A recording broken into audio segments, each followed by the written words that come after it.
एक छोटे से गांव में जो हरी भरी पहाड़ियों और खेतों के बीच बसा था। अनाया नाम की एक प्यारी सी बच्ची रहती थी।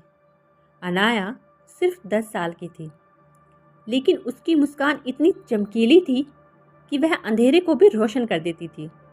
उसे बारिश में नाचना, पेड़ों पर बैठे पक्षियों का गाना सुनना बहुत पसंद था।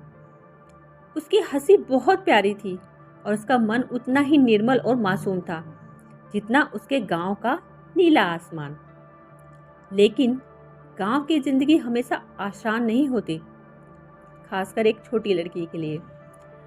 अनाया अपनी दादी के साथ रहती थी, जो उसे बहुत प्यार करती थी, लेकिन जीवन की मुश्किलों से जूझ रही थी।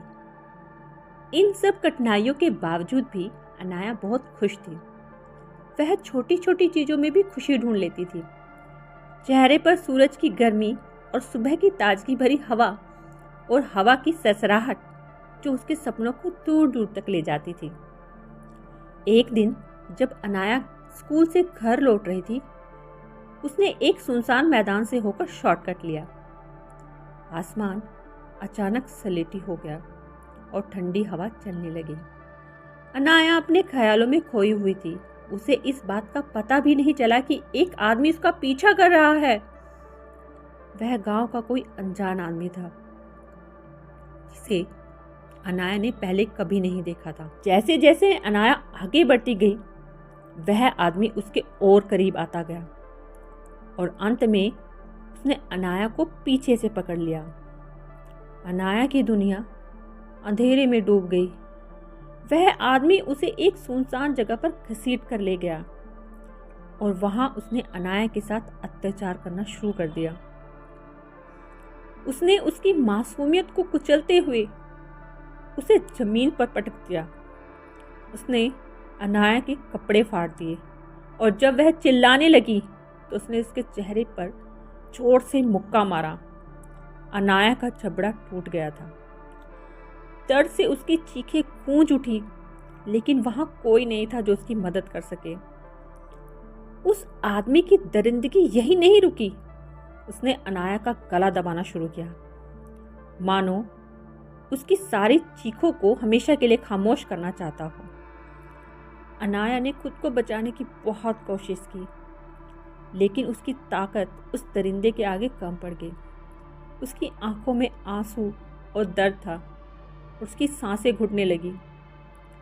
जब वह आदमी अपने घिनौने काम में असफल हो गया तो उसने अनाया के चेहरे पर और भी जोर से वार किया। उसकी आंखों और चेहरे पर गहरी चोटें आई। उसके गले में इतनी जोर से दबाव डाला गया कि वहां सूजन आ गई और उसे सांस लेने में भी मुश्किल होने लगी। अनाया का पूरा शरीर दर्द और भय से कांप रहा था। उसके दिल की धड़कनें इतनी तेज थी कि जैसे किसी भी पल रुक जाएगी। जब वह आदमी वहां से भाग गया, अनाया टूटे हुए जबड़े और सूजे हुए गले के साथ जमीन पर पड़ी रही। उसकी आंखों में वह मासूम चमक कहीं खो गई थी और उसकी छोटी सी दुनिया पूरी तरह से अंधेरे में डूब गई थी। जब अनाया घर नहीं लौटी तो उसकी दादी उसे खोजने निकली। उन्होंने उसका नाम पुकारा। उनकी आवाज डर से कांप रही थी। घंटों बाद उन्हें अनाया एक मैदान में पड़ी हुई मिली। उसके कपड़े फटे हुए थे। उसका चेहरा सफेद और बेजान था। उसके कपड़े फटे हुए थे। उसका चेहरा सफेद और बेजान था। आंसुओं से भरी आंखों के साथ उन्होंने अनाया को अपनी गोद में उठाया और उसे गांव के अस्पताल ले गए। अनाया बच गई, लेकिन वह कभी पहले जैसी नहीं रही। उसकी आंखों की रोशनी चली गई थी। उनकी जगह अब एक गहरी उदासी थी। उसने पक्षियों का गाना सुनना, बारिश में नाचना छोड़ दिया था। इवन उसने बोलना भी बंद कर दिया था, जैसे शब्दों में दर्द को बयां करना बहुत कठिन हो। वह खुद में सिमट गई थी। उस खुशमिजाज चुलबुली लड़की को छुपा लिया जो कभी उसकी पहचान थी। दिन हफ्तों में बदल गए, हफ्ते महीनों में। गांव वाले आपस में फुसफुसाते, लेकिन कोई खुलकर बात करने की हिम्मत नहीं करता था।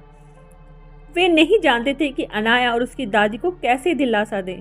वे नहीं जानते थे कि उस लड़की को कैसे वापस लाएं जो कभी उनके गांव की जान हुआ करती थी।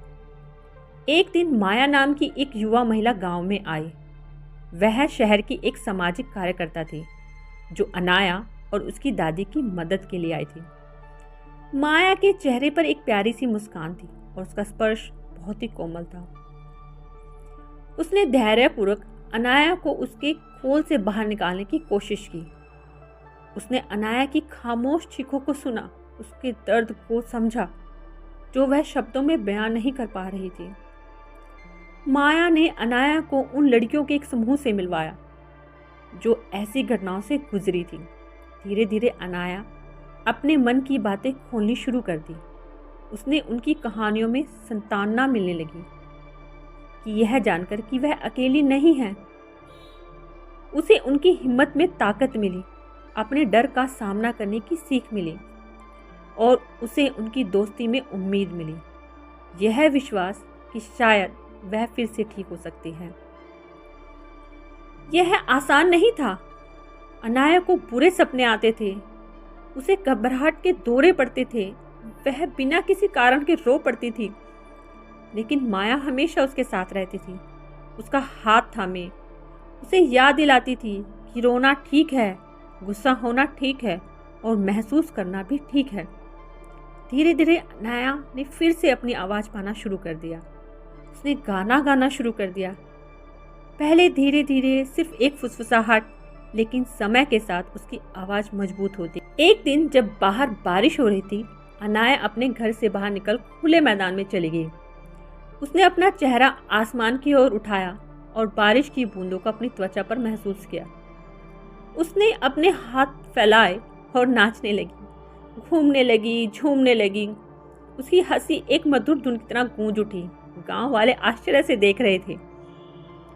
उनके दिल उम्मीद से भर गए थे कि अनाया वापस आ गई है। उस दिन के घाव कभी पूरी तरह से नहीं भरेंगे, लेकिन अनाया ने फिर से जीना सीख लिया था। उसने अपनी ताकत, अपनी हिम्मत और अपनी खुशी फिर से पाली थी और ऐसा करके वह दूसरों के लिए एक उम्मीद की किरण बन गई थी। यह याद दिलाने के लिए कि सबसे अंधेरे समय में भी हमेशा एक उम्मीद की किरण होती है। अनाया की कहानी सिर्फ उनकी नहीं है, यह उन लड़कियों की कहानी है जिन्होंने असहनीय दर्द का सामना किया है, लेकिन फिर भी वह उठ खड़ी हुई हैं। यह दृढ़ता, साहस और एक बच्चे की अटूट भावना की कहानी है। आइए हम इन लड़कियों का समर्थन करें और उनकी खामोश चीखों को सुनें।